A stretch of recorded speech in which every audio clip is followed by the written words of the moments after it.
mentally locked in. Couldn't do nothing, forced myself to sit down. It really was my fault.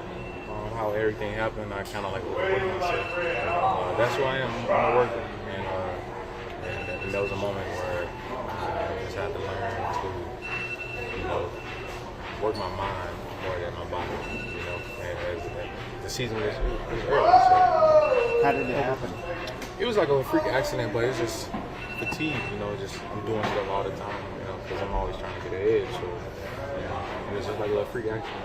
So to follow up, do you think it was build up from all the work you did in the off season to early in the season, or was something specific that happened early in the season? It could have been that. It could have been the work prior that week. How do you balance those things, like wanting to get in all that extra work, but like minimizing the risk? That's something I'm still trying to figure out. Honestly. Were you trying to push before the bye when you got out there on the Friday? Yeah, absolutely. I was trying to come back and set me down. Really smart. So when you said overwork, you just want to clarify. Do you mean like you could have came back sooner and you pushed too hard, or you meant? No. That's when I say that, I mean like before the injury happened. Just doing stuff over and over again. We've now seen last year the playoff game, these 3 games. When you're not in there, the offense looks decidedly different. What was your vantage point of that, and how much do you coming back will change the offense?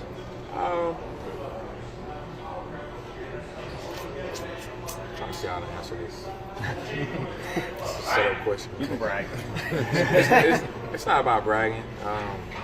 Of course, when I'm in the field, I'm definitely going to help my team out and try to put us in great situations. And of course, when I'm not out there, somebody has to fill that void. And everybody has to step up. So I don't want to speak on the last couple weeks because I went out there.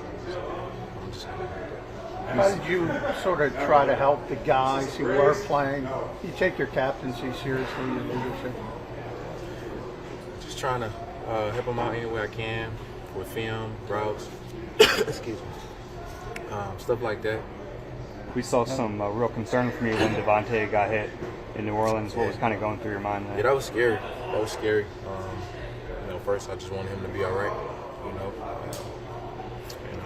I went to the back to check up on him. I saw he was all right. He was doing pretty good. So. How do you think Jalen handled you being out for 3 games? I think he's been trying to handle it the best way he can. Trying to put everything together, keep everything flowing. That's a question.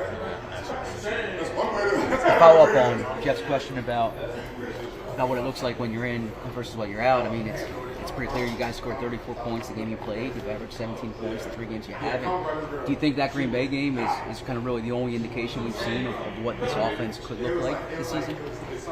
I think that's probably like the only game where the offense probably played the best. Yeah. So I think that's probably fair that y'all consider. Hopefully things go good when I come back on Sunday. That's not really a question for me now. As one of the captains, what was your message to the rest of your teammates coming off the ball and you guys being 2-2 at this point? It's time for what? Just really just get back to work. With myself, just demanding better practice, better work week, better each and every day. Better film study. Just demanding that from each and everybody. Just pushing each other. Somebody who's such a drive to be the best, as best as you can. How confident are you that going forward, I guess you'll be able to know when too much is too much, so you don't sideline yourself again? I really don't know. I'm about to go work out now as soon as y'all leave. That's just my DNA. I'm not gonna just change it up. Just because of something happened. That's not a freak accident. I gotta work, and I just will. Denzel Ward practice today. He didn't practice two previous games, but he has been known to shadow a guy. Are you guys expecting that shadow? That's something I always consider. Especially when they have a top guy like that.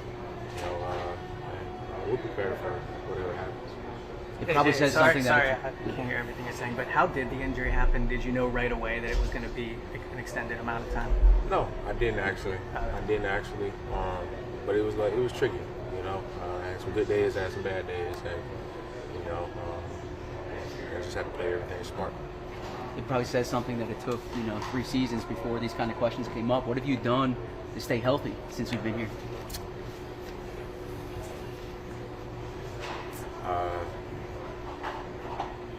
I do a pretty good job taking care of my body, preparing myself in the off season. Like I said, I think there's just a freak accident. Yeah. So At what point did you feel 100% again with the hamstring in your recovery?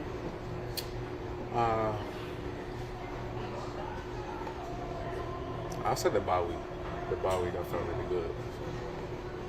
It's a matter of like regaining trust as you start getting back on the practice field. What's that like?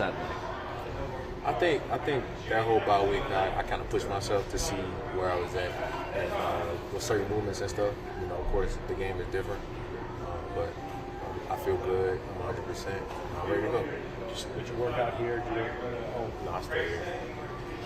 You guys have had a lot of joint practices with the Browns, and I've seen a lot of tape of you, like you guys there. How do you guys counteract that stuff, and how does it benefit you guys? Yeah, they got film, and so do we. It's just about the team who prepares the most and prepares the best, and ultimately come down to making plays. This league will always be about that, making plays. So that's what it comes down to on Sunday. How excited are you to get back out there in front of the fans at Lincoln Financial Field on Sunday? I'm so excited. I'm glad my first game back is back in the Lincoln. I know the place is gonna be rocking. And try to get this thing turned around. Thanks, sir.